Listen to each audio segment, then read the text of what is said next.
debater, trazer alguns pontos importantes e úteis, né, Nath? Legal. Teté, a alegria minha de estar aqui com vocês, né? Esse grupo seleto aí de pessoas que gostam de falar desse assunto, estão estudando esse assunto, investigando e apostando, né, que as teorias da comunicação têm algo a dizer, né, somente no mundo de hoje. Né? Eu acho que isso é muito legal. Né? Então, a gente tem aí um ambiente muito propício, né? Eu fico contente, muito contente. Obrigado pelo convite, por poder estar com vocês, todos que estão aí, né, participando, vai ser muito legal. Então, eu queria concentrar mesmo no texto, né? Concentrar no texto e contextualizar esse texto. Primeiro que eu tenho feito alguns textos mais recentes, eu tenho buscado, né? Deixa eu até colocá-los aqui, né? Eu tenho buscado em alguns textos mais recentes, tentar explicitar melhor algumas coisas que já há algum tempo eu acho que já estão, de certa forma, incorporados no discurso da nossa epistemologia. Né? O que é especificidade comunicacional, por exemplo? Né? É viável falar em um saber próprio da comunicação? Olha, nos anos 80, quando eu entrei aí para essa área, eu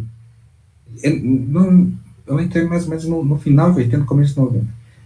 O discurso que tinha, que não era possível não, sabe, não existia, não tinha a menor chance, isso era coisa do passado, era completamente impossível falar de alguma coisa chamada comunicação. Por quê? Muito complexo, muito diverso, então não tem jeito.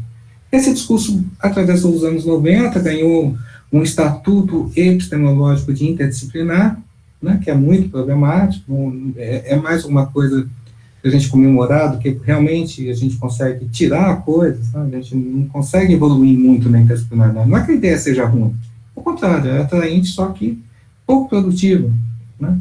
E impõe, a gente foi, de certa forma, constituindo aí um campo que chegou por vários lados. Então, existem instituições, existem livros, existem prêmios, existe tudo que você pode pensar que é institucional, mas do plano epistemológico, realmente uma grande lacuna.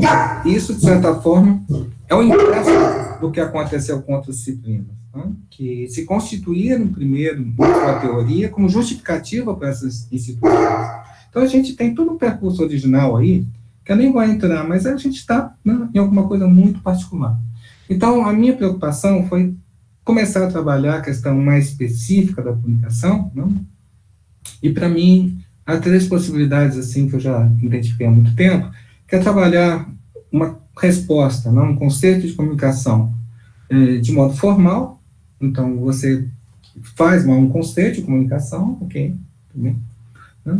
Tem uma maneira que é institucional, que está muito na moda, não, acho que os anos 90 pegou muito isso, né? Bourdieu, o campo da comunicação, né? Então, a comunicação tem algo concreto, que são essa parte, que são as relações institucionais, né? Mas são jogos de poder, são, enfim, né? As disputas dentro do campo.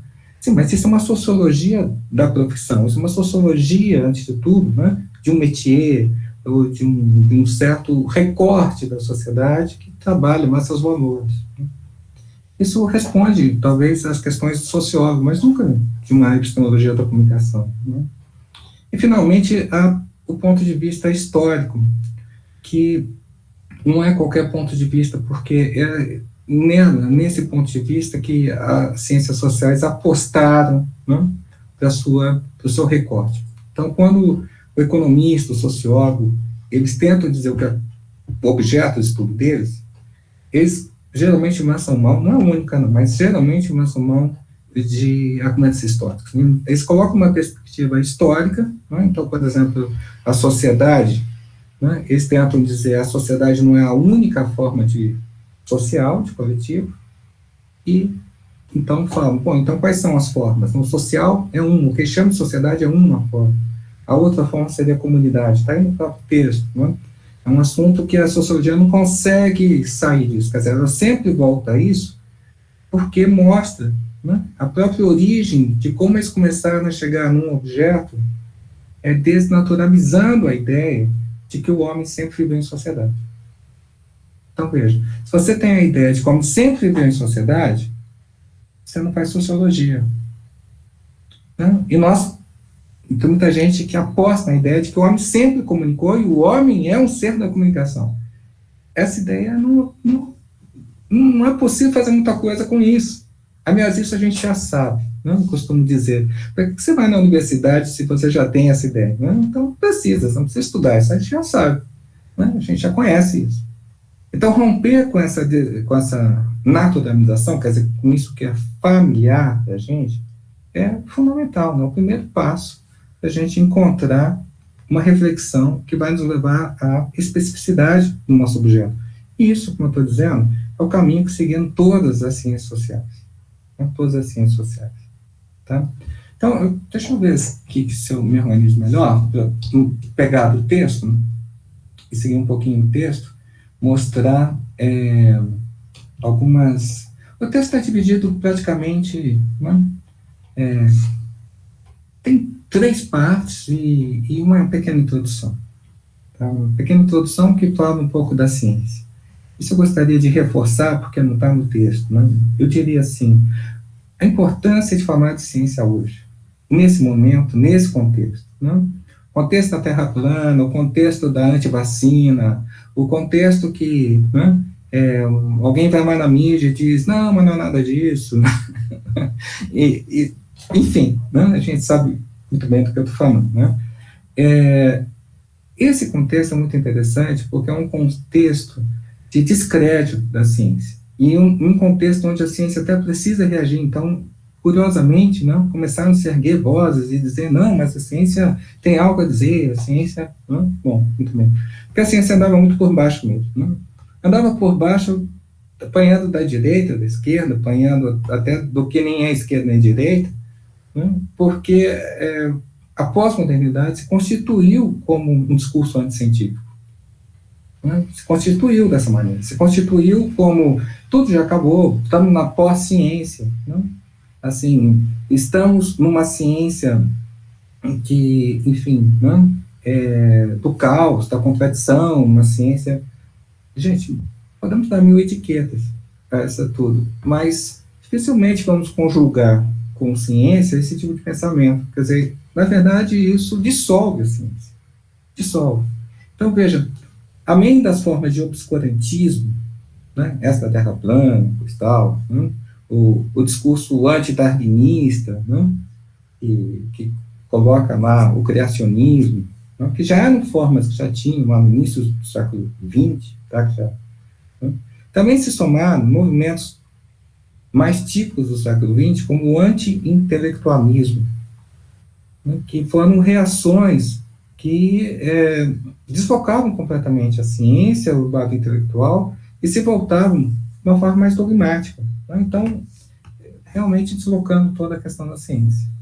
Nos anos 90, 80, meados de 80, começa o movimento interdisciplinar como uma epistemologia, como substituindo a ciência, né, e oferecendo uma base interdisciplinar. Só que isso não decolou em termos de pensamento, mas decolou em termos de movimento. Então, isso se expandiu, né, conseguiu ganhar muitas posições, mas propriamente não conseguiu avançar. Não conseguiu avançar porque, evidentemente, as disciplinas não são uma questão simplesmente de poder, uma burocracia acadêmica. Eu costumo dizer, olha, uma palavra tem o seu contexto, né? Não existe palavra sem contexto. Okay. Não existe palavra sem uma comunidade para a qual ela faz sentido. Okay. Tá bem. O contexto de um conceito teórico é a teoria. Olha, tá bom. Então, se você usa um conceito, também uma teoria. A teoria que está dando o sentido para isso. Então, se você usa o conceito de indivíduo, e você, né, tem uma teoria freudiana, uma teoria marxista, evidentemente que não é a mesma coisa. Não pode ser a mesma coisa. Tá, muito bem. Mas se você também usa o conceito dentro de disciplinas diferentes, tá, as teorias têm sentido diferentes. Então, o contexto de um conceito é a teoria. E o conceito da teoria é a disciplina. Veja, não é um enfeite. Não é uma questão, assim, viva, vamos acabar com as fronteiras, acabar com tudo isso. Não se trata de uma decisão. Se trata de entender o que é pensar. Pensar é se posicionar num jogo de diferenças, né? É se colocar diante de possibilidades que vão se abrindo e nós vamos reagrupando, vamos mapeando, porque elas têm algumas características, né? Então, quando eu falo psicólogo, eu não estou falando de um cara que tirou o diploma de psicologia. Né? Isso é uma institucional, ou que ganha dinheiro com isso, qualquer coisa assim. Eu estou falando de alguém, uma posição, que vê a realidade tendo uma centralidade nos processos psicológicos, seja lá o que for isso. Mas ele vai tentar definir, né, vai tentar colocar sua visão a partir daí. Tá certo? Então, todos nós, querendo ou não, né, nós acabamos caindo em alguma centralidade, quer dizer, caindo em alguma posição. Temos uma posição, nós não podemos olhar tudo. Então, quer dizer, muito tempo a filosofia começou a chamar isso de olho de Deus. Não? O lugar de todos os lugares, o olho que tudo vê. Né? Então, o olho de Deus, quer dizer, não é humano. Deus pode ver tudo, o homem não, como estamos falando de homem. Então, se você é humano, não convence dizer que você está conseguindo ver tudo, tá? Então, tudo bem. Então, a outra escapatória disso é dizer, não, mas o meu olhar é melhor, é mais, não? É mais, é verdadeiro, é autêntico. Vamos inventar algum adjetivo. Bom, isso realmente também não convence. Né? Pode ser melhor para mim, naquele aspecto, mas não necessariamente, né, mais completo ou perfeito, não vai existir isso. Então, por isso que eu disse, conhecimento é um jogo de diferença. Tá? É um jogo onde você produz relacionado a outros. Mas se você começa por desqualificar os outros, então você não vai poder fazer nada. Você monta uma hierarquia, né? E isso realmente não produz nada, a não ser dogmas. Né? Dogmas sejam divinos, sejam humanos, mas, enfim, posições que não podem ser discutidas, simplesmente. Não podem ser criticadas. E não podem, portanto, avançar, porque já sabem tudo. Né? Quando eu coloco um dogma, é porque eu já sei tudo, então não tem mais nada a discutir, é inquestionável. Então, a ciência reintroduz, essa grande mensagem da ciência, né, vamos dizer assim, né, se colocar diante da alteridade de uma maneira que não é a da desqualificação. Veja como isso traz uma ética que é completamente diferente do espaço público. Quando eu vou para o espaço público, eu bato boca. Eu tento destruir a outra pessoa, eu tento rebaixar a outra pessoa, porque o que importa é ganhar, não tem mais nada, não convencer, ganhar. Quando eu estou na ciência, não tem o eu propriamente. Por isso que a ciência não se identifica com o sujeito conhecedor. A ciência é necessariamente coletiva, porque o debate de teses, ele é superado no conhecimento, quer dizer, todos querem a mesma coisa, que é conhecer, e não simplesmente ser o melhor. Então, a ciência traz uma experiência que está faltando hoje no nosso mundo moderno. Ela contrasta enormemente com o que nós temos no espaço público. A ciência não é um bate-boca, nunca será um bate-boca, porque se for, não é ciência. Certo? Então, ela traz uma experiência realmente preciosa, né? Muito diferente do que a gente encontra hoje, aí, mais vulgarmente, mais frequentemente. Então, essa é uma primeira lição da ciência. E essa é uma das razões da gente também tentar entender o que é a ciência. Sabe? Esse exercício de controle da crença, de não estar grudado com o que a gente acredita, né? Porque tudo é hipótese e nós estamos prontos a descartar essas hipóteses, nós estamos prontos a mudar, nós estamos abertos à crítica, nós precisamos dela. Né? Não é uma tolerância em relação ao outro, não é isso. Tá? É realmente um combate, mas o que interessa não é propriamente se sobrepor ao outro. O outro não é o inimigo, o outro é o parceiro. O outro é adversário, mas não é aquele que eu devo derrubar.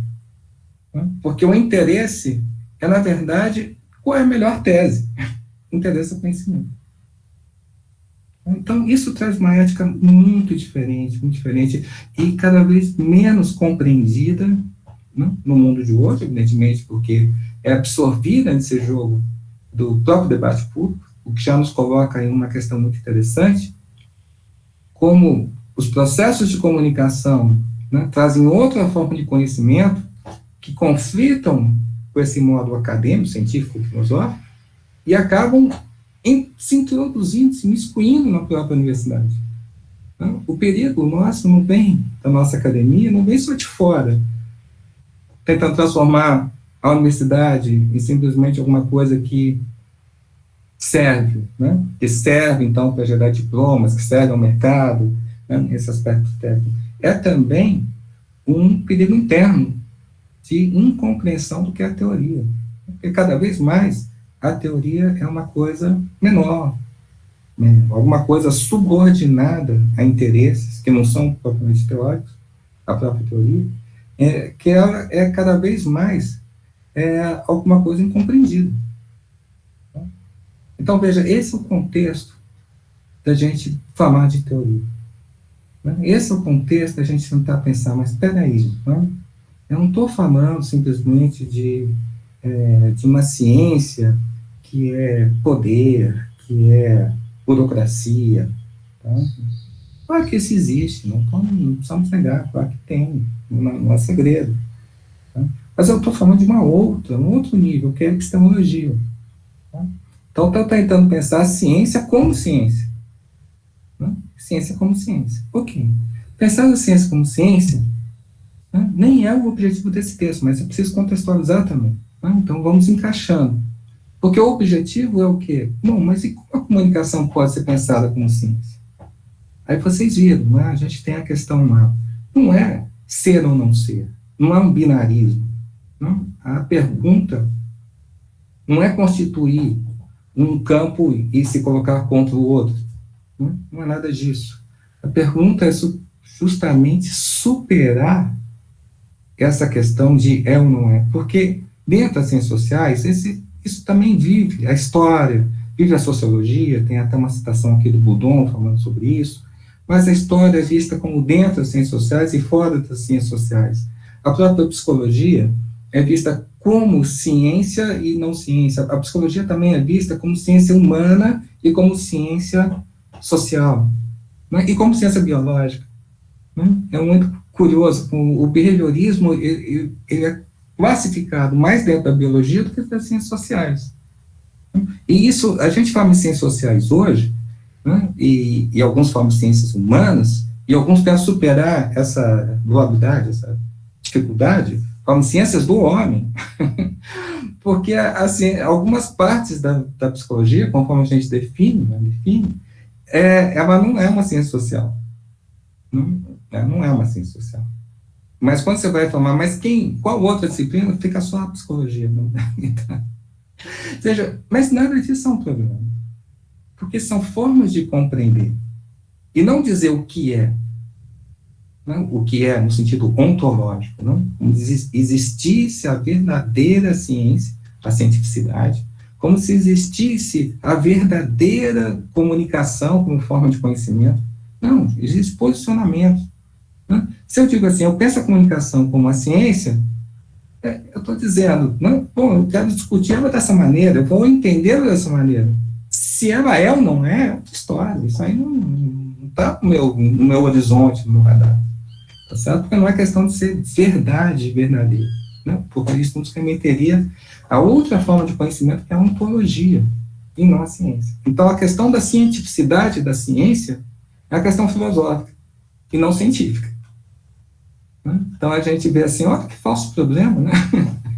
Mas, enfim.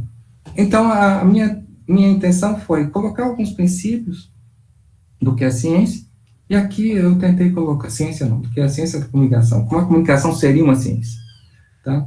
Então, esse, então, acho que é um ponto focal, né, mais importante do texto, de tentar dizer, certo, então, primeiro de tudo, quais são os critérios para a gente pensar uma ciência social? Aí coloquei alguns muito inspirados no Durkheim, um inspirado ali na minha que vai dar no Weber, né, a distinção comunidade e sociedade, tá? E, né, deixa eu ver aqui mais um, centralidade epistêmica, tá? E, por fim, né, antes, mostrar como isso poderia se aplicar Então, tem os princípios, coloquei 4. Vamos, então, aplicar na comunicação, que passa muito pela questão da desnaturalização da comunicação. Entender, então, como a comunicação não é a fala, né? A comunicação não são gestos, a comunicação, né? Tirar dessa ideia comum, né? Dessa ideia que a gente carrega, tá? Desde o senso comum, né? Para quê? Né? Para tentar marcar um sentido preciso de comunicação. Né? Quais são as evidências desse sentido preciso? Algumas são óbvias. Né? Por exemplo, é a partir aí do século XVIII e XIX, e particularmente no final do XIX, mas algo que a gente vê claramente no XX, há uma explosão de tecnologias da comunicação. Então, vão aparecer várias formas, né? Marcelo aí chegando, né? É Marcelo, né? Já estamos em andamento aqui, mas bem-vindo. Né? Temos algumas evidências fáceis de constatar. Né? Uma, né, é a abundância de meios e a variedade de meios. Então, se você pega uma sociedade do século X, do século, sei lá, XIV, né, a gente vai ver que tem pouquíssimos meios de comunicação. Então, tem o quê? Tem escrita. Aí a gente começa a pensar assim, mas qual outro mesmo? Mas vamos encontrar. Mas vai dar um trabalho e a gente vai ficar assim, tem, tudo bem. Né? E a gente vai ver que o livro, o manuscrito, era caro, estava na mão de poucos, tinha usos muito restritos, tudo bem. E tudo isso não bate com o que a gente vive hoje. Hoje nós não temos nós temos muito, nós podemos nomear muitos. Eu sei que cada um de nós aqui tem pelo menos 5, 6 à sua disposição. Rádio, TV, a internet, né, que são muitos meios lá naquela plataforma. Né? Então, se a gente pegar os digitais, aí tem uma multiplicidade. Né? Tem o Twitter, tem o WhatsApp, né? E a gente tem ainda algum recurso como gravador, né, como a foto. Vamos embora. Está tudo acessível hoje às pessoas. Não é propriamente uma barreira econômica ou de dificuldade de empregar isso. Tá. Então, a gente tem várias formas técnicas de comunicação e a gente tem abundância disso. Isso realmente é empregado para quê? Para o social. Bom, mas nunca o meio de comunicação foi usado para o social. A gente pega o livro, ele não era usado para o social. Eu até brinco assim, né? O que você faz com esse grande poder da escrita numa sociedade analfabeta? Bom, não é que o meio não deixe de ser poderoso, mas não é esse o poder, né? O poder aí passa de forma indireta. Então, aqueles que vêm e se servem da escrita potencializam suas práticas, né? E aí sim, como governantes, né, indiretamente, a escrita chega ao resto da sociedade, mas não é um uso social. É diferente de hoje que nós, enquanto pessoas, enquanto indivíduos, usamos vários meios de comunicação, vários e muito, né? Fazemos muito uso deles. Então, essa é uma situação completamente singular. Eu acho que quando o homem comum, a gente pergunta para as pessoas, ou as pessoas falam, eu estudo comunicação, tal, sei, TV, rádio, não, jornal, WhatsApp realmente hoje está disparando, não sei o quê. Ele sabe uma coisa que me parece que é muito interessante. Você consegue perceber que nossa singularidade enquanto pensadores, ele está focando nessas coisas. Né? Ele consegue entender que há algo aí que realmente todo mundo quer saber, e é novo, algo que, assim, a curiosidade vai estar lá, né? Quer dizer, o que fazem esses meios hoje? Que poder eles têm? Né? Então, assim, essas são as questões que eu acho que mobilizam não só o senso comum, mas nós também. Né? E vai mostrando a singularidade. Quer dizer, a ideia de que o homem sempre comunicou não serve para nós. Não serve para nós. Nós temos que descolar e apresentar uma outra maneira de entrar. Então, é esse que é o objetivo do texto.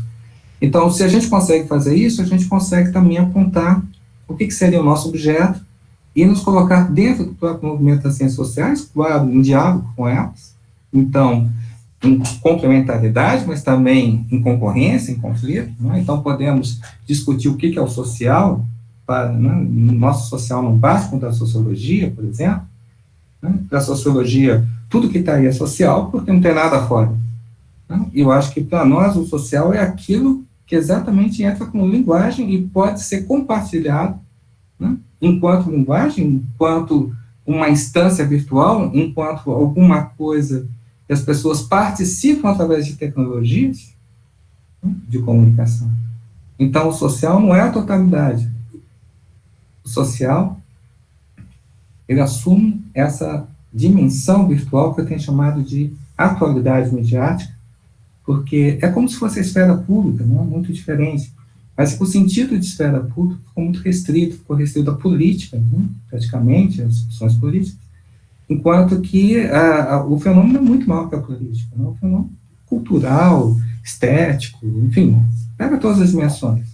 E outra coisa também interessante, me parece, que a ideia de espaço, ou esfera pública, né, ela remete a essa ideia realmente de algum recorte no espaço. E para mim, a natureza mais interessante, mais própria, seria o tempo, por isso a atualidade. A atualidade é aquilo que é o presente. Então, para mim, o que esses meios estão fazendo hoje, antes de mais nada, é constituindo a base de uma sociedade que se complexificou enormemente, né? É gigantesca, não tem mais tamanho, não tem mais lugar, porque, enfim, né, o espaço foi completamente reconfigurado, né, mas que pode se encontrar no tempo, pode gerar a contemporaneidade como uma matriz social. Foucault usa uma expressão, né, uma comunidade no tempo. A atualidade como uma comunidade no tempo. Acho que nesse ponto ele é feliz, né? Mas ele avança pouco sobre essa matéria. Está lá no texto até que eu apresentei na Compós, né? Esse último. Né? Mas ele conseguiu entender isso, ele conseguiu entender também que essa seria uma das grandes vias que se abre aí para a filosofia moderna, são duas, né? Uma analítica da verdade, que seria a linha tradicional do Kant, e um outro Kant, que coloca o pensamento em relação ao mundo vivido, né? Que é esse que nós vivemos situados como sujeitos históricos. Então, vivendo historicamente. E o Kant também é muito feliz ao colocar que isso só é possível através do acontecimento. Então, o que gera essa temporalidade é um acontecimento, no caso dele, identifica a Revolução Francesa, então as pessoas se unem, quer dizer, é um acontecimento que reverbera na medida de gerar uma contemporaneidade. As pessoas se unem, quer dizer, elas estão conectadas, e o que faz essa conexão é a Revolução Francesa, como acontecimento. O que funda é uma matriz, né? Uma matriz, aquilo que dá forma ao social. Ok. Só que o Kant não dá atenção, né, às questões de como essa atualidade é produzida. O próprio acontecimento ele vai sofrer uma mutação importante. Um outro historiador vai se ocupar disso, que é o Daniel Burstein, e vai colocar a ideia de pseudo-acontecimento. E, fundamentalmente, o pseudo-acontecimento é o quê? É quando o homem consegue dominar o acontecimento de uma maneira que não acontece. O homem faz acontecer. Então, a ideia de que o acontecimento é aquilo que sobrevém é uma ideia de historiador, é uma ideia de filósofo. Mas, para o comunicólogo, ele sabe que o acontecimento é fabricado. O acontecimento é produto de toda uma indústria, uma maquinaria, né, que ultrapassa até todo esse aparato material e se transforma numa temporalidade que eu chamo de atualidade. Então, esse marco, né, que ele chama de revolução gráfica, Augusto, quando a atualidade começa, ele não chama atualidade, estou adaptando, quando o acontecimento muda de natureza, né, e a gente pode dizer que ele se humaniza completamente, porque o acontecer passa a ser dominado pelo homem. Então, nesse momento, nós podemos fazer uma comparação aí sugerida por Hobsbawm, que é outro grande historiador, né? Eric Hobsbawm, que diz que o que aconteceu na Revolução Industrial é um marco tão importante como o que aconteceu lá quando apareceu a civilização. E eu acho que ele não está exagerando. Porque o que aconteceu no início da civilização, que abre a história, né, que nós começamos a ver o tempo como história, é justamente, né, uma domesticação dos cereais, dos animais, da natureza. Quer dizer, o homem sai do estado natural e não vive mais como os animais vivem, mas ele começa a viver de uma maneira onde ele está no controle. Quer dizer, ele gera os alimentos, ele começa a controlar o tamanho da população, então ele sai do estado natural. Por isso que falamos civilização. Muito bem. E agora aqui, com a Revolução Industrial, nós chegamos, talvez, o que seja o complemento, né? A domesticação do tempo, a domesticação do acontecimento. E esse acontecimento vai ser a solução dessa sociedade complexa para gerar uma matriz no tempo, na temporalidade, que permite dizer nós. Né? Um nós que não é espaço, um nós que não é propriamente experiência, né? Porque nós temos muitas, mas gera uma experiência assim, comum, lá na medida que ela é tecnológica, que ela circula, né, e que ela está disponível a quem quiser participar. Né? Então, esse me parece ser o que eu chamei aqui, nesse texto, eu desenvolvi mais, obviamente, né, está em outros textos, mas é matrizes epistêmicas. Tá? Então, esse é o solo da onde está saindo, né, um objeto, está emergindo um objeto novo, que se chama comunicação. Essa palavra comunicação não era usada. Existia desde a Grécia não, desde Roma, Grécia usava um outro termo, mas eu não acredito que seja traduzível. Eu acho que comunicatio realmente, a comunicatio latina, ela tem início lá na retórica, mas ela é simplesmente um termo que digamos, uma etiqueta para uma figura de linguagem. Não é essa não é a origem. A palavra está lá, tudo bem, mas não é a origem. A origem eu coloco no mosteiro medieval.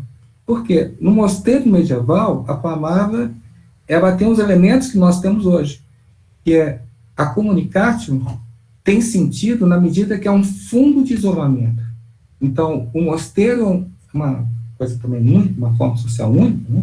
Porque é a primeira vez que os homens se reúnem para ficarem sozinhos, né? Então, uma grande contradição aparente, né?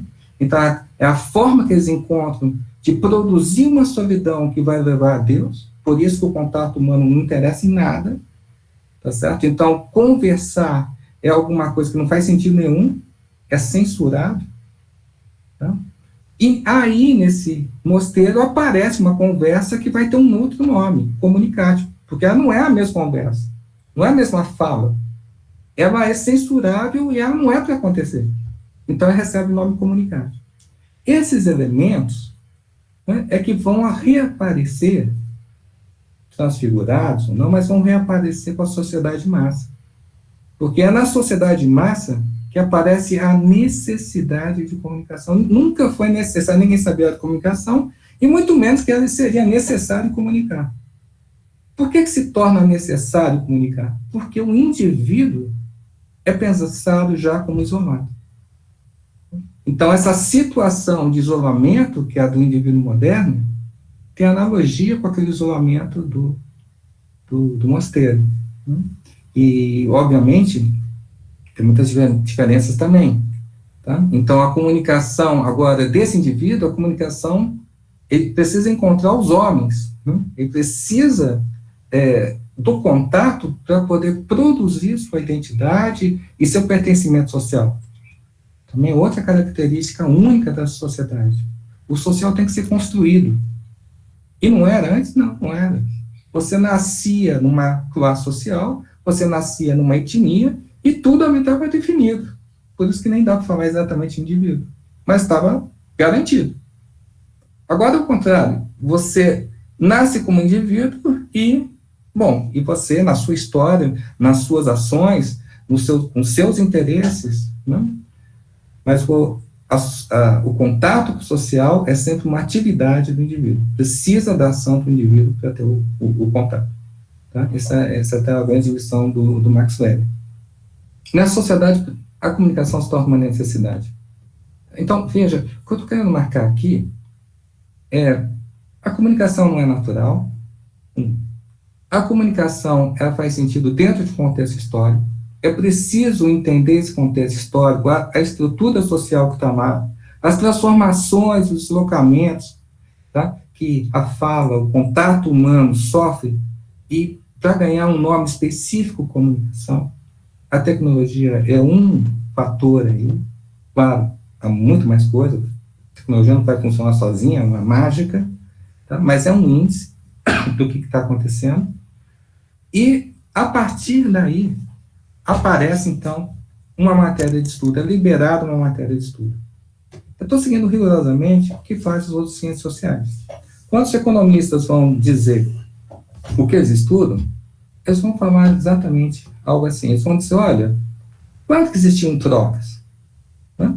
Tem trocas lá, desde sempre. Mas como elas se fazem, a maneira de fazer essas trocas, o que se entende por essas trocas é muito diferente, são modos de produção.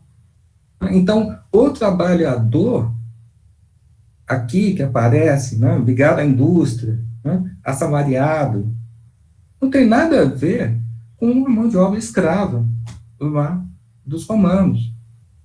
Ah, mas os dois trabalham, mas não interessa isso, porque o trabalho não tem esse sentido. Não tem... Entendam, quando nós mudamos de contexto histórico, mudamos as estruturas sociais, não? Os conceitos também mudam.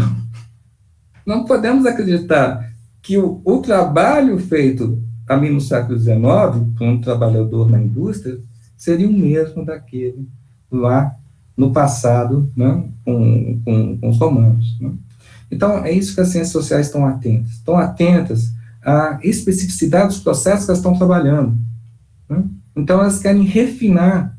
Né? É o movimento inverso que a gente vê muitas vezes no nosso campo, que é o seguinte: muitas vezes discutir o que é comunicação é um exercício de dizer tudo aquilo que pode ser chamado de comunicação.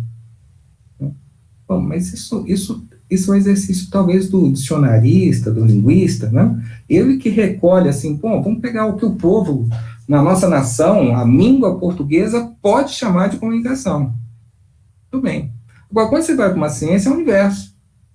Né? É certo, claro, tudo isso pode ser chamado como você quiser, mas eu estou querendo dar um nome a uma coisa aqui, que é importante, obviamente eu não vou sair por aí escolhendo qualquer coisa, tem as minhas justificativas, mas alguma coisa que vale a pena estudar e vamos recortar isso de uma maneira que ela possa aparecer.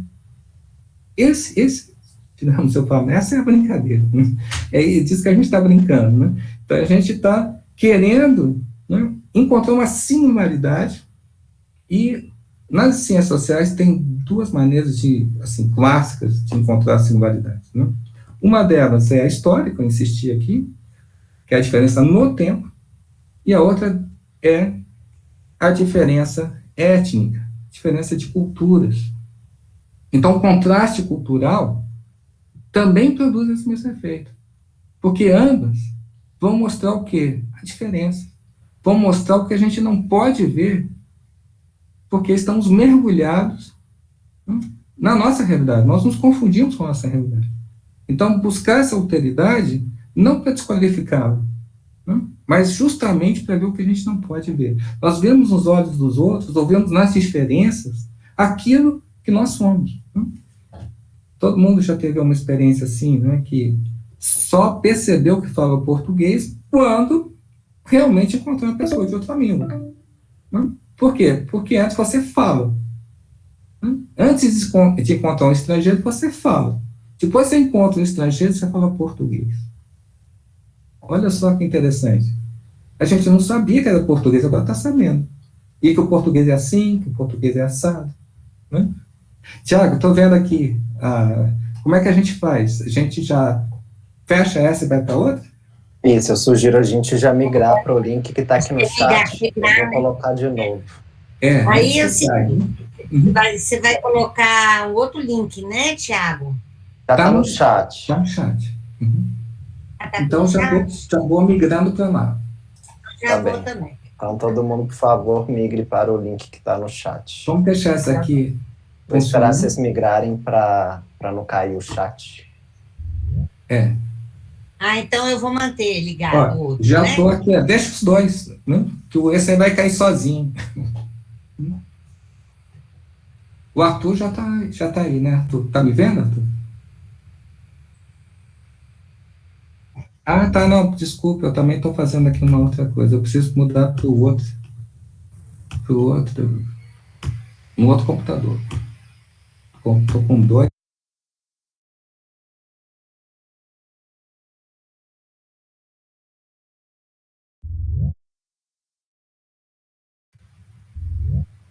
Já tá. Agora sim. Arthur, estou vendo quem mais.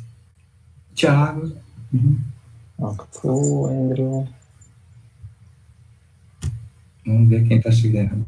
Andrew.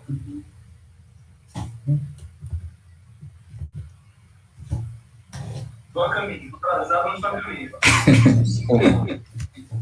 Legal. Tô chegando.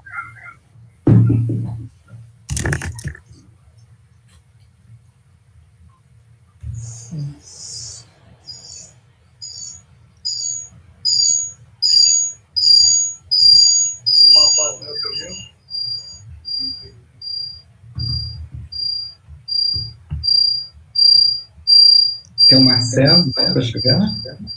Isso. E a Dedé, não é, Dedé?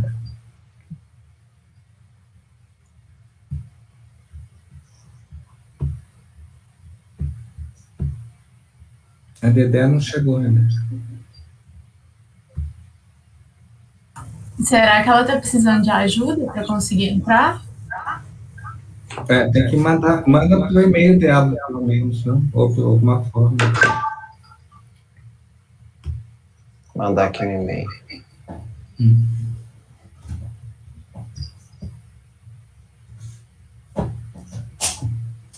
Então, eu vou fechar do Meet e a gente fica com essa mais atual. Atualidade midiática aí. E aí, pessoal, tranquilo? Tranquilo. É o Marcelo, né, Marcelo? Exatamente. Legal. Marcelo. Então, essa coisa do rock histórico me fez aqui refletir um pouco. Eu estou assistindo com a esposa aquela série Doctor Who, um remake de 2000 para cá. Doctor Who. E aí, vendo como era o conceito em 2000, 2005 de futuro, de 2020 para eles e como nós estamos hoje, nosso conceito de nosso presente de futuro. Como é que essa imaginação e essa coisa que você falou sobre construção de história, Hobsbawm, lembrou um pouco de Spinoza. Estava acompanhando muita saber o Clóvis de Barros falando sobre vontade de potência, aí foi lá em Nietzsche, mas voltou a Spinoza sobre a questão da liberdade, da vontade. Estou tendo um pouco dessas discussões aqui sobre o tema que está tocando. Legal. Eu acho que tem um diálogo muito forte mesmo, principalmente com Nietzsche, eu acho, sabe? Então, um autor que eu também estudei muito e tem um diálogo interessante. Eu acho que a comunicação tem um diálogo forte com o que o Nietzsche está dizendo em problemáticas, né, que levam a questão da história e conectam com uma corrente em comunicação, que é a Escola de Toronto, e um autor em particular, que é o Harold Innis. Não sei se vocês conhecem, Innis, né, com Innis. Né? Vou colocar aqui o nome dele, Harold Innis. Ele é pouco conhecido, mas ele que influenciou o McLuhan. McLuhan é muito tributário do Innes, né? O Innes passou meio desconhecido enquanto pensador da comunicação, mas foi um economista de renome, canadense. E eles se encontraram pessoalmente, tiveram trocas, né? E o McLuhan foi muito influenciado pelo Innes. E o Innes traz esse pensamento que eu acho que dá para dialogar com Nietzsche, né, com algumas questões do Nietzsche, principalmente as questões da história, como a história chega ao presente, como o presente, né, tem uma necessidade também de se desvencilhar da história. E isso eu acho que é um dos pontos muito interessantes que a gente pode colocar, talvez, na origem dessa episteme lá no século XVIII, onde o pensamento da comunicação vai começar a aparecer, quer dizer, a matéria comunicação vai começar a aparecer. É um grande conflito. Vocês conhecem o iluminismo, né, de onde está saindo a autonomia do indivíduo, onde está saindo desse mundo, onde as instâncias vão começar a ficar autônomas, quer dizer, a economia já não é mais uma extensão do rei, não é uma questão simplesmente da política, né? O corpo social também se diferencia do rei. Enfim, no século XVIII, começa um tipo de sociedade que vai começar a ter instâncias, não porque elas sejam separadas, mas porque elas têm princípios próprios Ó, Dedé, chegando. Legal, Dedé. Oi, gente. Estou conseguindo entrar aqui pelo meu celular. Legal. Aqui não. Então, e aí sim aparece todo esse diálogo com Nietzsche, com Innes, né? Na formação dessa nova sociedade, né? Onde a imprensa vai ter um papel fundamental, porque ela vai ser, justamente com ela, que os meios de comunicação vão dar uma virada muito grande e vão começar a fazer parte do social. Quer dizer, o social começa a depender de uma infraestrutura tecnológica de comunicação. Então, aquilo que o Habermas chamou de esfera pública, e com muitas coisas interessantes, ele também omitiu todo o papel da tecnologia, que é a materialidade dessa infraestrutura.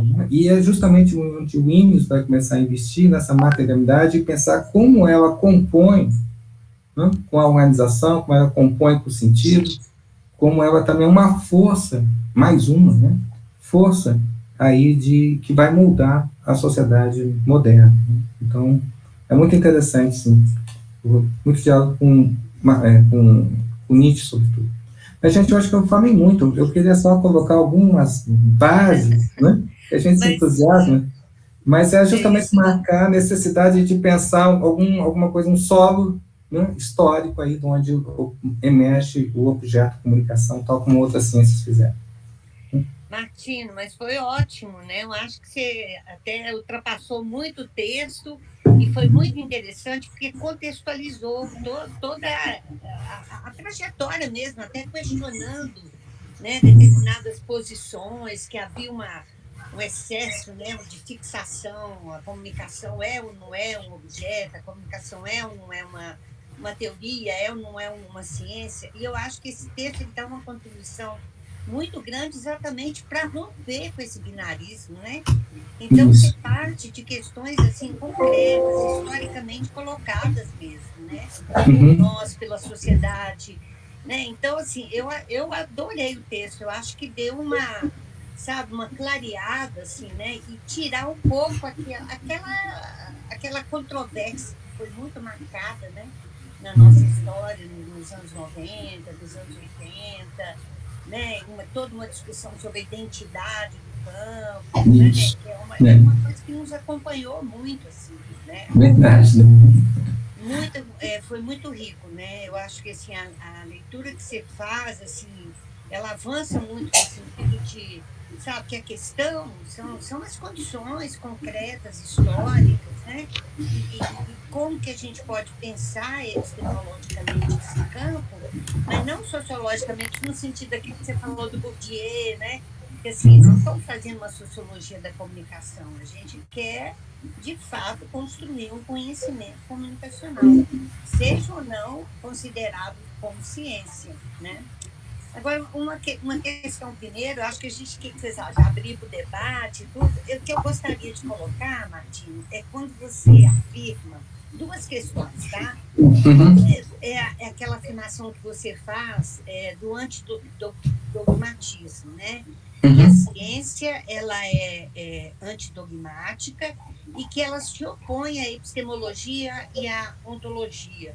Então, ficou um pouco confuso, assim, vago. Até que ponto você está ali considerando a epistemologia e a ontologia como dogmáticas? Então, não sei se é isso, mas me ocorreu essa dúvida. Na verdade... Não, só para terminar aqui, assim, a outra questão tem a ver com a questão da fala, da comunicação natural, os gestos, a fala, né? E você vem fazendo historicamente, pontuando que a comunicação ela não existia ainda, né? Essa naturalização da comunicação não era considerada como um objeto, né? De ciência, de estudo e tudo. Mas pensando hoje numa sociedade, né, cada vez mais mediatizada, né, e que as tecnologias elas espraiam na nossa vida, a sociedade se apropria, usa, transforma, né, de uma forma muito intensa. Em que medida também essa comunicação natural ela também vai se adaptando a esse contexto e vai se tornando também um objeto comunicacional? Penso assim, no carnaval, né? Quando você fala, conversação, os gestos e determinada, assim, a roupa, a performance, quando ela passa por esse processo mediatizado, você não acha que ela se torna também um objeto relevante a ser pesquisado? Com certeza, Dedé. Eu acho que você toca num ponto muito legal, porque, assim, o texto, às vezes, pode dar a impressão que buscar a singularidade da comunicação seria recortar e jogar fora uma parte do real.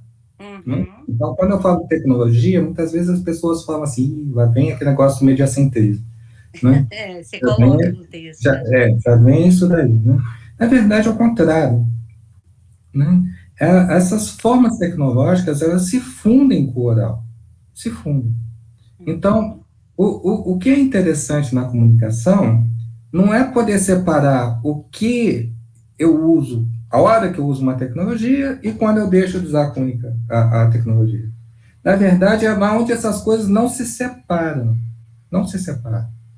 Lembra um exemplo que eu dei do Pushkin, que é duas mulheres conversando, uma fala, seu bebê é bonito. A outra diz, é porque você ainda não viu as fotos.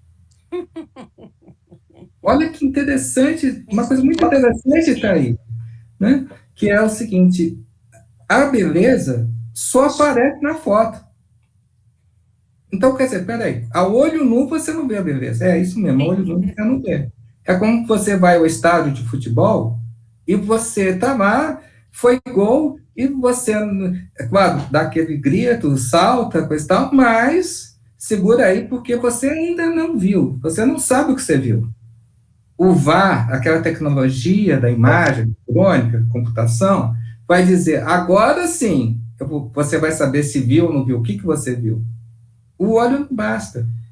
Então, os caras colocam o telão no próprio acontecimento, que é o evento esportivo, Olimpíada, né? Coisa tal. Por quê? Até num show de rock, coisa tal. Por quê? Né? Porque a mediação já estava dentro, já compõe. Né? Eu costumo brincar, né? Olhar o bebê e ver a foto. Você olha o bebê, mas o que você vê é a foto. Mas você não tem a foto aqui, você não bateu a foto, mas você olha com os olhos da foto. A foto te ensina a olhar o que é o belo. Né? Então, em outro texto, né, tem um autor, Wiesmann, que trabalha um pouco essa ideia, tem um Havelock que trabalha também a ideia, que é o seguinte, uma ideia que vem a mim do início do século XX, que é o seguinte, o nascimento da escrita, o maior impacto dela é o surgimento da palavra. Ninguém sabia o que era isso. A voz é uma coisa só. Então, quando eu falo, os romanos, por exemplo, entendiam, os gregos romanos entendiam que apenas tem um sopro que sai aqui do peito, que é o centro cerebral hoje para nós, o centro do pensamento estaria aqui, e as palavras saem, elas são emanações do meu ânima. As palavras são emanações, são projeções dessa pessoa que fala.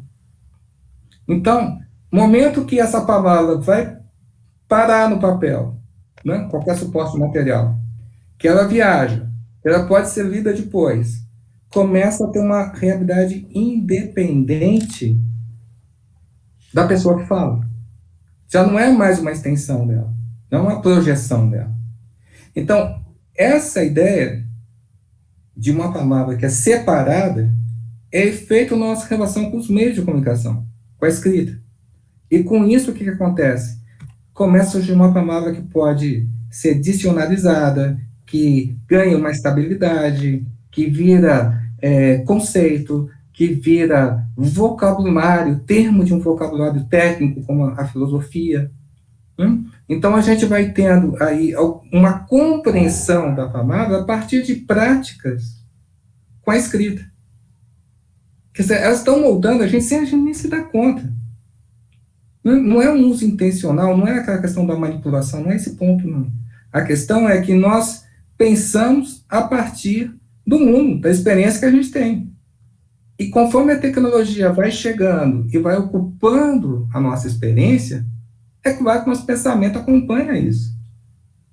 Você acompanha isso.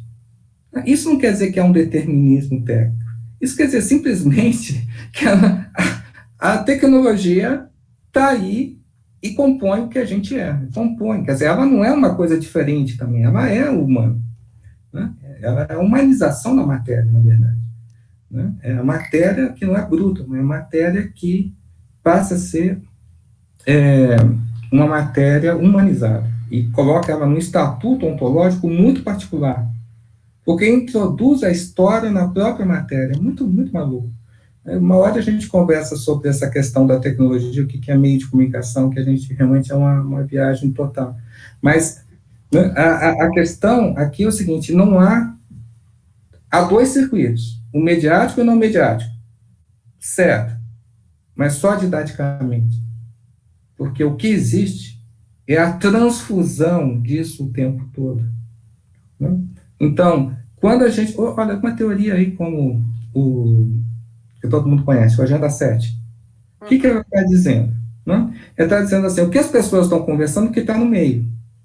A gente poderia também dizer, né? E o que está no meio é o que as pessoas estão conversando. Né? Tem uma circularidade? Tem. Né? Porque esses circuitos, eles estão sobrepostos ou se alimentam. Então, a ideia de que a gente pode separar o tecnológico do não tecnológico, eu acho que é uma coisa que a gente tem que superar. Né? Com certeza. A gente tem que superar. Eu digo assim, eu deixo de ser um leitor porque saí da biblioteca, ou porque não tenho o livro na minha mão, não estou com ele sob meus olhos. Eu diria que não, porque tudo aquilo que eu li já está de tal forma dentro da minha cabeça, compondo minha subjetividade, minha visão de mundo, que eu não posso dizer assim, olha, tem um Luiz que é leitor, tem um Luiz que não é leitor. Claro que eu posso aplicar isso pontualmente em relação direta a mim com aquele objeto livre. Mas essa relação se estende para lá disso. Não? Ela compõe com a minha subjetividade, com a minha visão de mundo, etc. Não? Então, nesse sentido, eu acho que a gente supera também uma dessas objeções muito colocadas, né? Que é assim, mas não esqueça, a comunicação não pode ser só tecnológica. Isso já deixou de ser há muito tempo. Como eu disse, esses pesquisadores, no início do século XX, Milman fez uma tese lá no Sorbonne, americano, ele começou um movimento lá nos anos 20, depois faleceu, o filho dele retoma, e depois outros pesquisadores foram chegando, e mostrando que o oral acabou há muito tempo. O oral puro, o oral, o momento que chega a escrita, isso desaparece, e aparece uma segunda oralidade, que já compõe com a escrita. Então, é uma tese muito interessante para nós da comunicação, né? Para a gente superar um pouco essas questões de que tecnológico ou não tecnológico, a tecnologia está aí há muito tempo. Não começou hoje. Não começou com digital, né? Tá sem O Arthur tava querendo falar. Dedé, tá sem voz. Abre o microfone. Uhum. Tá mutado.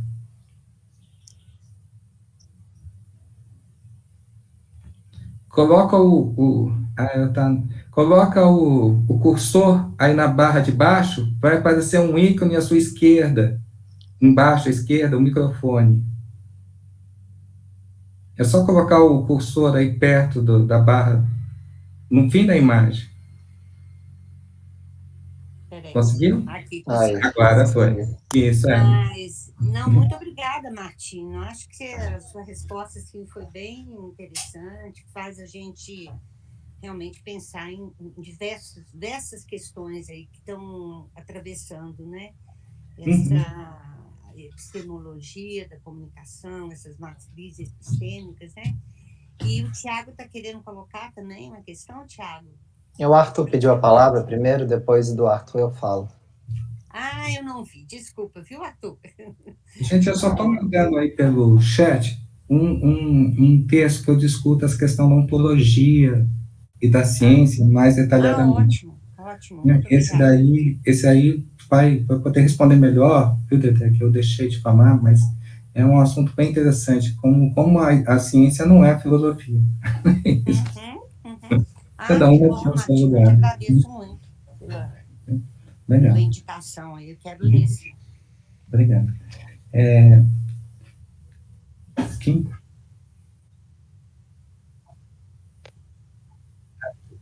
Aham.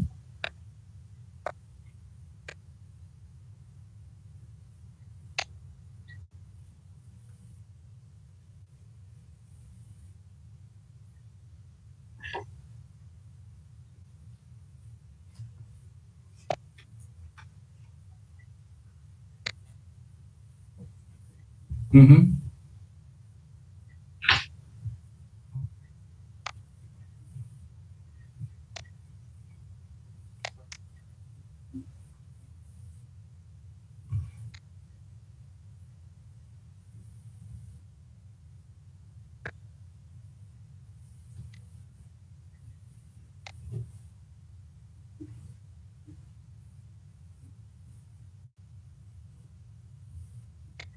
Uhum.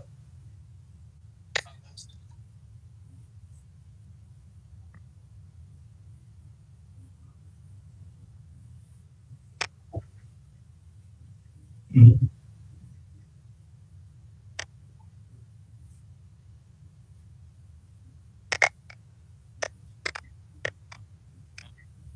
Uhum.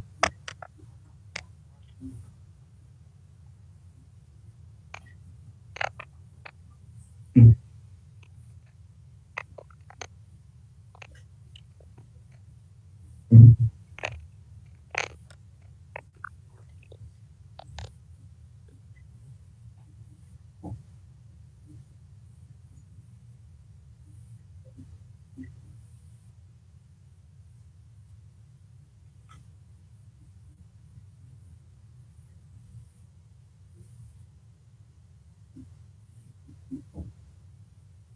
Uhum.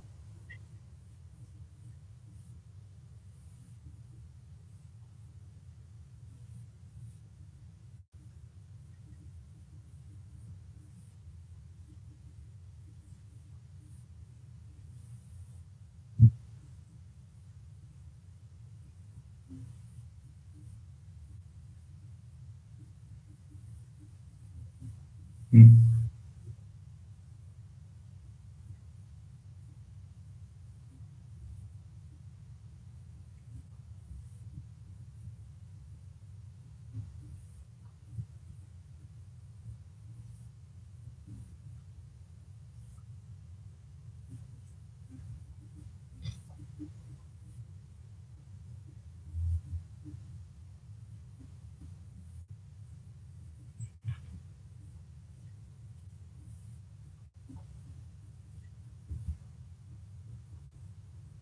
É.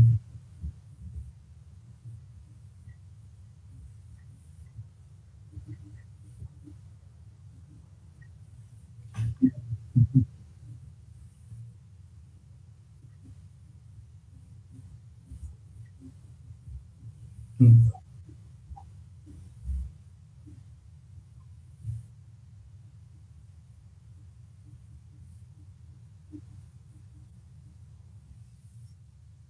Hum.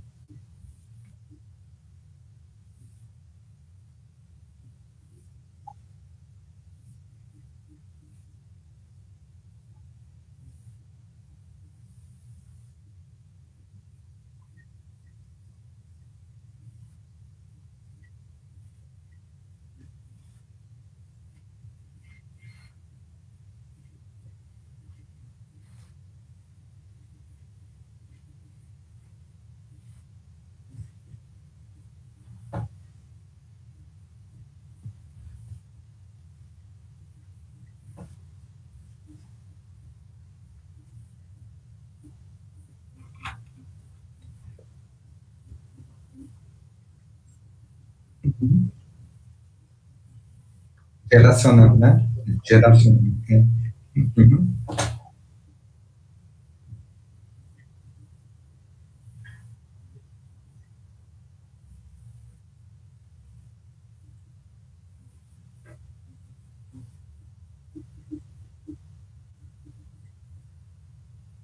Uhum.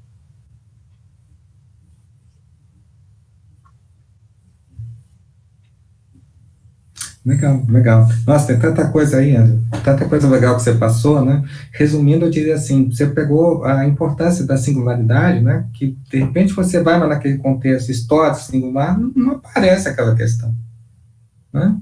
Então, assim, por exemplo, né, você pega a luta de classes, né? Bom, todo mundo sabe que ela existe, ela está aí, coisa e tal. Mas os historiadores, quando eles vão em certos contextos, eles não conseguem ver isso. Não conseguem ver, né?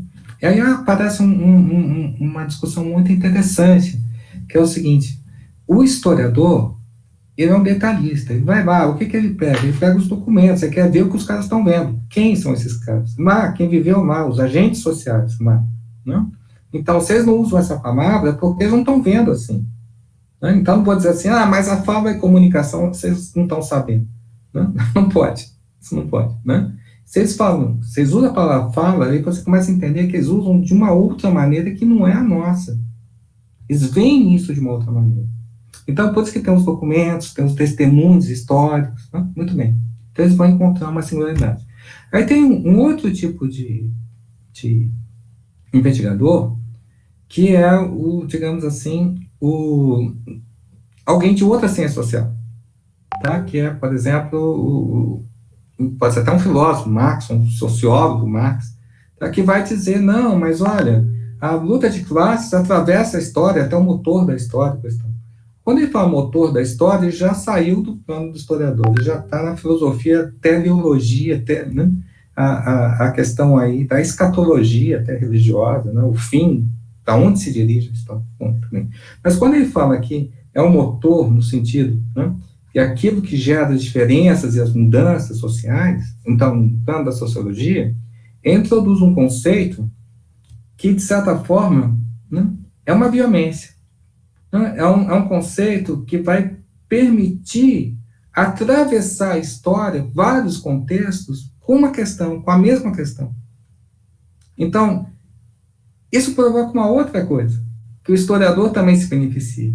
Então, entre ciências sociais e a história, aparecem relações simbióticas muito interessantes, porque o historiador está dizendo, os nossos objetos, os cientistas sociais, são históricos, é o que você falou, a singularidade. Mas, quando nós vamos entender essas realidades, as teorias dos cientistas sociais acabam tendo uma grande influência no trabalho também do historiador. Então, aparece aí uma dialética, uma relação muito estreita, né? Assim, de amor e ódio, né? De complementariedade e concorrência entre esse preciosismo do historiador que está trazendo a realidade lá, tal como a gente está tentando resgatar a partir da visão dos próprios atores e daqueles que introduzem conceitos que vão tentar dizer o que é aquilo, né? Que vão tentar, assim, não, isso aí é a luta de classe, né? Não, isso aqui é o capitalismo, não, isso aqui é a economia, né? Vamos ver a economia lá no século I antes de Cristo, né? Não tinha economia lá, mas é claro que o economista vê a economia. Então, assim, como eu digo, se a gente vai, né, pensar a comunicação, nós começamos a vê-la em todo lugar. Então, se eu for lá no século I antes de Cristo, eu vou dizer, mas tem comunicação. Só que as pessoas estão lá não saberiam dizer o que é isso. Não tem a menor ideia do que você está falando, né, que nós estamos falando. Tá? Então, tem esse jogo, né, que a teoria acaba trazendo uma perspectiva, né, que ela se permite, vamos dizer assim, ter uma licença, né, de não grudar também com as realidades históricas e trazer uma compreensão diferente da do historiador. Mas ela também é tributária, tá, de como o historiador nos libera essa matéria de pensamento, né, que é, no nosso caso, a comunicação. Nós vemos o passado com os olhos do presente. Então, quando nós falamos assim, como é que eram as formas de comunicação lá na Grécia Antiga, ou em Roma Antiga? Não é uma questão de lá, essa questão é do presente. São as questões do presente que fazem o passado falar. O que nós podemos ser ingênuos de acreditar que essas questões que nós estamos introduzindo, que são obviamente necessárias e motores da nossa investigação, não, foram respondidos por eles no ano passado. É isso que a gente não pode. Porque justamente o que a gente estaria fazendo simplesmente projetando no ano passado. E perdendo a diferença, que é o mais importante. Então, se eu me dirijo ao passado, é para encontrar uma diferença, encontrar uma alteridade.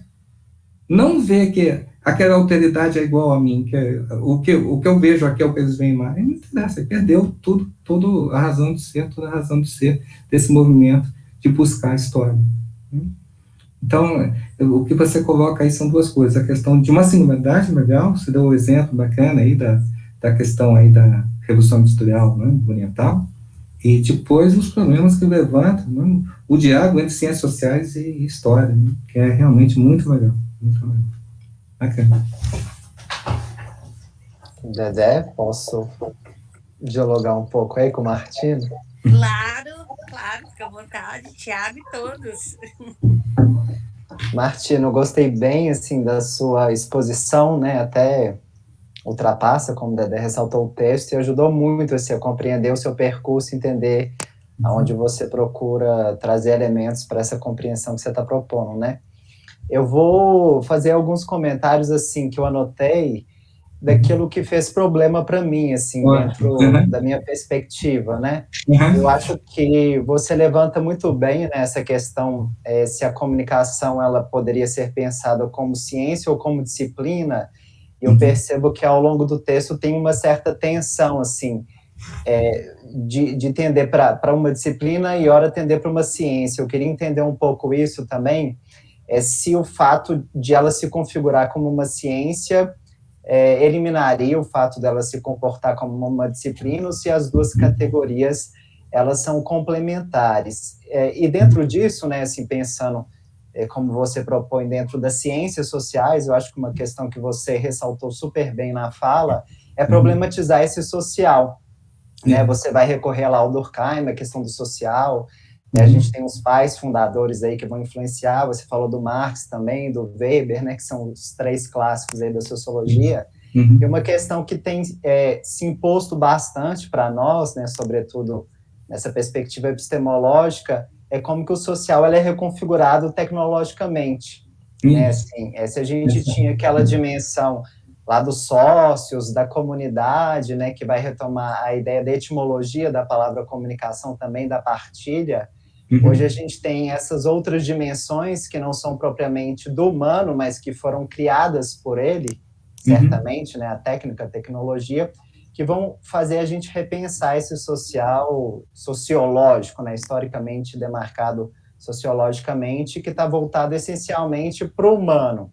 Né, assim, Aí uma visada um pouquinho mais crítica minha mesmo, assim, é que você vai fundamentar no Durkheim, assim. Eu, particularmente, tenho lido tarde, né, e ele tem sido recuperado por algumas perspectivas de outros autores aí da comunicação, que é justamente pensar o social não como aquilo que explicaria.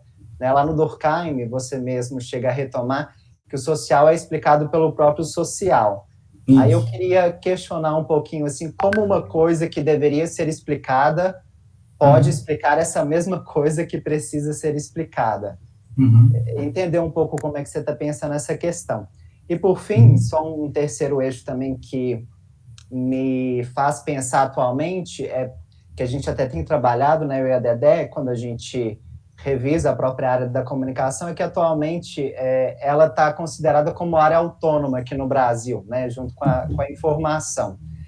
Aí eu não sei até que ponto, internacionalmente, isso se configura. Eu queria, talvez, ouvir de você, que tem um conhecimento um pouco mais específico sobre isso, como é que outras nações veem a comunicação, assim, se ela está nas ciências sociais, se ela está nas ciências humanas, se ela é social aplicada, né? Eu acho que também a própria reivindicação de uma área autônoma faria você rever essa ideia dela ser uma ciência social, ou isso não invalidaria também a sua hipótese? É um pouco por aí. Legal, já puxa muitas questões interessantes. Bom, eu tomo o termo disciplina como intrínseco à ciência, né? Então, quer dizer, não são duas coisas. Quer dizer, uma das características do pensamento científico é justamente ser plural, né? Como posicionamentos que eu estava me referindo, centralidades, que são arranjos diferentes em relação ao real. Então, por exemplo, se eu sou economista, não é que eu deixo de ver o social, ou deixo de ver o psicológico, né? Não tem como. Quando você olha a realidade, está tudo a mim. Tá? Mas, e nem deixo de falar dessas coisas. Mas o que acontece é que eu acabo compondo, organizando e colocando o econômico no centro de tudo, e o econômico vai dar o sentido para tudo. Vai compor e vai dar sentido a tudo. Então, a explicação aí, no sentido de entendimento, né, tem gente que marca muito, não, a explicação não pode, que é das ciências naturais, né? É melhor falar entendimento. Esse é o pessoal que opõe Weber a Durkheim. Então, você fala, não, hoje o pós-moderno, não, o interdisciplinar em geral, não, nada disso, eu só faço descrições densas, descrições isto, aquilo, não sei o quê. Não pode ser descrição, não pode, porque descrição, se a gente toma essa pretensão de que nós só descrevemos, tá? Primeiro de tudo, é uma pretensão muito grande, porque descrever parece que você não quer nada. Não quero nada, eu só tô aqui falando, né? Não estou dizendo nada, só estou falando o que é e só isso. Pô, mas dizer o que é dizer muito. Né? Então, é um falso problema. Eu poderia dizer todas as categorias aí, explicar, entender, descrever, dar sentido a. Né? Então, assim, o social dá sentido ao social, só que não é o mesmo. Né? Esse social primeiro, podemos colocar ele a sociologia, né? Quer dizer, o social, que é um instrumento de pensamento. Eu vejo através dos conceitos da sociologia uma coisa que aparece para esses conceitos, tá certo? E, portanto, passam a ser explicados. Então, eu pego alguns processos sociais, conceitualizo eles, quer dizer, coloco eles como centrais, de modo que eles vão explicar outros processos sociais. Tá certo? Então, isso que é uma visão do sociólogo. Agora, se eu coloco na centralidade, né, então, que eu digo que é uma centralidade apenas hipotética, ela não tem fundamento último, ela não está no real, não é ontológico, mas é hipotética, então aí você vai tendo o jogo das disciplinas. Então, se eu pego, olha só, eu posso dizer o seguinte, o comportamento da Rede Globo é perfeitamente explicado pela questão do dinheiro, pelos financiamentos, né? Então, ela fica presa aos seus investidores, faz o jogo dos investidores.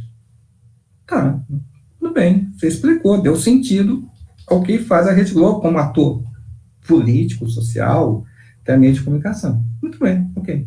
Só que você pode fazer o inverso. Você pode pegar e dizer assim, sim, mas também eu posso explicar como a Rede Globo compõe o comportamento dos agentes econômicos. Tá? Porque o cara vai vender um produto, ele precisa de uma mediatização, ele precisa pegar aquele produto e transformar num símbolo que vai circular. Ele precisa transformar a mercadoria em desejo. Ele precisa, enfim, né, circular e aparecer enquanto atualidade. Ou senão esse produto não existe. Tá certo? Então começa todo um jogo também, onde a comunicação é trazida para o centro e passa a explicar os outros comportamentos, os outros processos. Qual que é verdadeiro? Não tem o verdadeiro. Qual que é melhor? Não tem o melhor. Tem maneiras de ver disciplinas diferentes. Uma não pode ser reduzida à outra. A nossa tendência hoje, como a ciência está muito baixa, o pensamento científico foi realmente muito esvaziado, não? Tomado por caricatura e, enfim, falsos problemas, tá? O que tem hoje, um pensamento até muito curioso, que é uma ontologia disfarçada, né?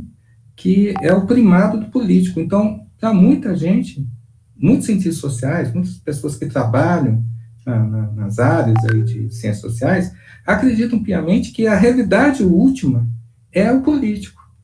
Quer dizer, quando você tira todas as camadas, o que sobra é o político, o poder.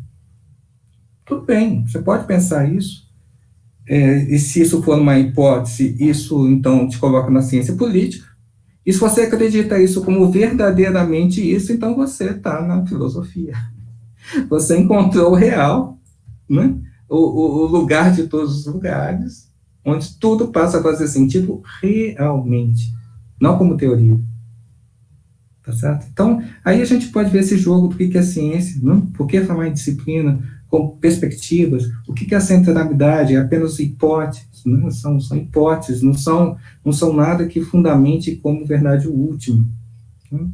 A sua questão sobre a comunicação como área autônoma, acho que parte de tudo isso, né, no ponto de vista, no aspecto institucional. Teve gente que comemorou, né, eu acho curioso isso, tem gente que comemorou, agora sim, nós somos classificados como inclassificáveis.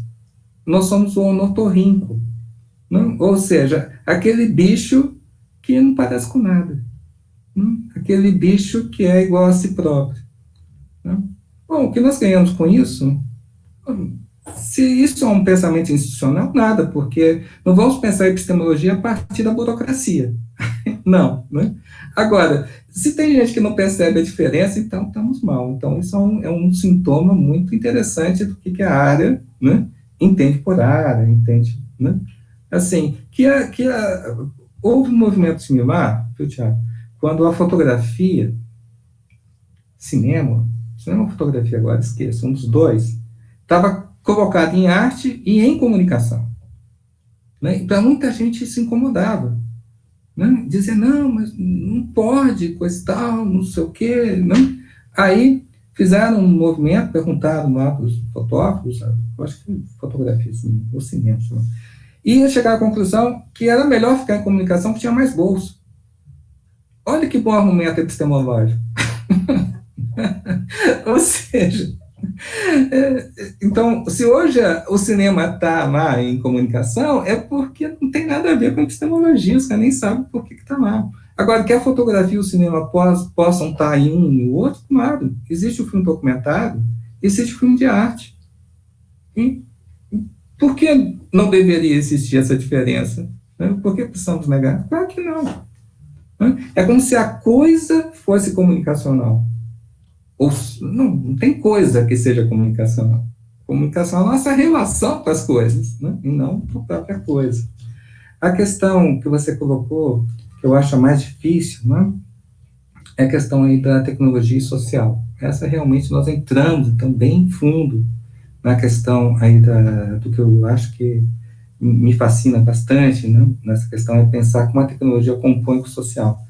Então, eu tenho uma definição de meio que eu desenvolvo já há uns 30 anos, foi a minha tese de doutorado, 30 é mais, mas que é assim, um meio de comunicação é uma simulação tecnológica da mente, da consciência, da mente, pouco importa. Então, o que significa isso? Não? Significa que os meios de comunicação é como prolongamento, extensões, mas o termo de simulação é um pouco mais preciso. Mas, enfim, né, significa que, até um certo ponto da história, então você tem lá, né, desde quando inventaram a escrita, isso é muito interessante, a primeira ideia dos povos que inventaram a escrita, e até aí o século aproximadamente 18, a escrita é uma memória. Né? Então, o Platão, o famoso diálogo do Timeu, tem o rei que inventa a escrita e fala para o Deus, está vendo o que eu fiz? É uma memória artificial. Tal. E Deus fala, puxa, você não está vendo as consequências que isso vai ter, né? Que é a atrofia da memória. Isso Platão. Parece hoje, né? Platão. Mas 3.000 antes de Cristo também se tinha entendido isso, que era tinham entendido que a escrita era uma memória. Ok, é isso mesmo, que interessante. Veja, simulação de uma faculdade mental, memória. Então, a escrita conseguiu colocar na matéria, num objeto técnico, o que era uma faculdade mental. Exteriorizou, que é outro termo técnico também para formar essa relação. Ok, tudo bem. Tá, até aí estamos bem. Tá. Mas o que acontece é que quando chega ali por volta do século XVIII, com o aparecimento da imprensa, não é uma faculdade mental que vai ser transposta. Mais uma, por exemplo, né? A fotografia conseguiu reproduzir o olho, o olhar. Né? O gramofone conseguiu capturar a voz. Então, tá. Mas quando chega a imprensa, o que é reproduzido é o social inteiro. Não é uma faculdade. É o social inteiro. Quer dizer, todas aquelas tecnologias avulsas que vinham servindo a propósitos estéticos, artísticos, burocráticos, administrativos, que é o caso da escrita, né? Ou religiosos, ou que eram memória, acabam se transformando em percepção do social. O jornal, a gente não tem ideia do que é o jornal. O jornal é a possibilidade de ver o social, que é uma coisa maluca. Não, um dos impedimentos, né, quando os sociólogos falavam assim, os sociólogos, né, a sociologia começa quase 100 anos antes do Durkheim, né? Já tinha nome, já tinha discussão, já tinha sociólogo, mas ninguém sabia o que era sociologia. Né? E, forma provocativa, colocava assim, bom, então aí, me diz aí o que é o social, onde está essa sociedade que você está falando aí, que ninguém vê esse negócio aí, né? Então, os caras tinham um trabalho tremendo, fazer conceitos e para mostrar que não, isso existe, não dá para ver, mas existe, está aqui, está vendo isso aqui. Uhum. E o jornal mostra isso para qualquer um que queira. Claro que não é o social do sociólogo. É um social que está acessível, primeiro, a qualquer um que queira. Segundo, que não passa por conceitos, não é academia. Mas o cara que lê o jornal sabe o que é a sociedade hoje agora. Então, veja, começa, nesse solo epistêmico, começa a aparecer uma representação do social, que é muito curiosa, porque inclui o social e começa a grudar no social. Porque o que as pessoas leem no jornal, elas acham que é a sociedade. E começam a agir dessa forma. Não interessa se é verdadeiro ou não. Não tanto mais na relação do referente. O próprio processo de comunicação passa a ser a referência. Quer dizer, estamos vivendo uma sociedade onde o sistema de comunicação simula o social e nos inclui a todos dentro do social. O acontecimento, lá que em Kant era acontecimento histórico e tal, passa a ser o acontecimento mediático. Né? O acontecimento que é inseparável da sua transformação em linguagem e circulação pelos meios de comunicação. Eu tenho um exemplo, né, que eu acho muito significativo, que eu acho assim, eu estou lá em 11 de setembro, em 2001, em Manhattan, vem um avião, bate na torre, diz, puxa, que coisa horrível, né? Estou lá meio assustado. Vem um segundo avião e bate na segunda torre. Eu falo, pode ser tudo menos coincidência. Então, o que eu faço? Primeiro de tudo, o que está acontecendo? Eu estou em 11 de setembro de 2001, Manhattan, vendo e digo, o que está acontecendo? O que eu faço? Corro para uma televisão, corro para um rádio. Lá eu vou saber o que está acontecendo. Porque meu olho não pode ver. O meu testemunho, a minha presença, a minha experiência, a mim não dá conta. Tanto é que alguns brincam e dizem o seguinte: na verdade é 12 de setembro, né? É o dia seguinte. Para mostrar exatamente que o fato não é o acontecimento, né? O acontecimento, ele vem depois. Ele vem nessa construção.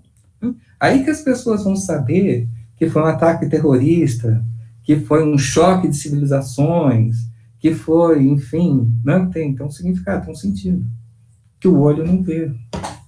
Né? Então, essa construção de sentido aí pelos meios, pela circulação, é que acaba sendo a nova matriz da sociedade. Né? Então, quando eu falo para você 11 de setembro, eu não perguntei se você conhece, viu, sabe do que eu estou falando, não?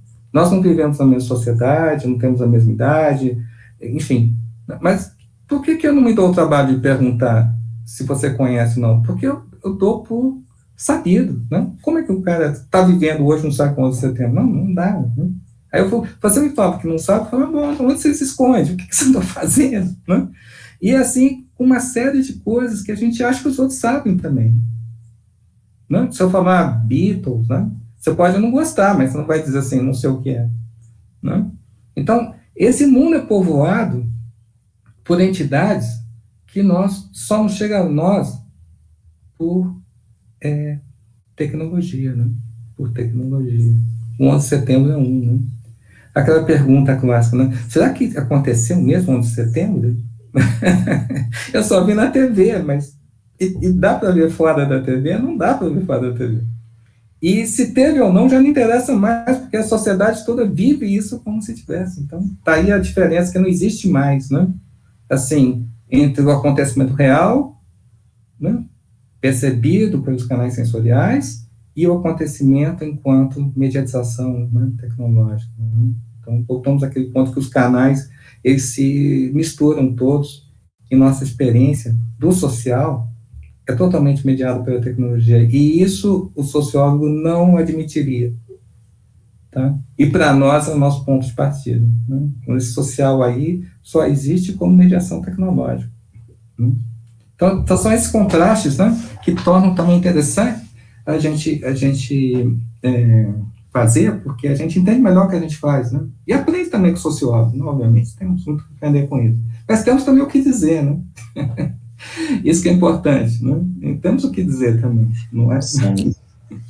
Mas, então, Martinho, muito obrigada. Infelizmente, a gente já está chegando no final da nossa conversa e quero te agradecer mais uma vez. Assim, nossa, foi muito rica a discussão. Acho que pena que não deu para todo mundo falar, né? Mas valeu demais, assim, valeu muito. O seu texto, enquanto eu lia, né, eu vi assim, como que ele conversa com o texto que a Lucrécia apresentou agora, que é da epistemologia das diferenças. Das diferenças, né? O próprio Adriano Rodrigues, né, quando ele vai falar da questão da autonomização do campo dos média, Isso, né, o próprio Braga, né,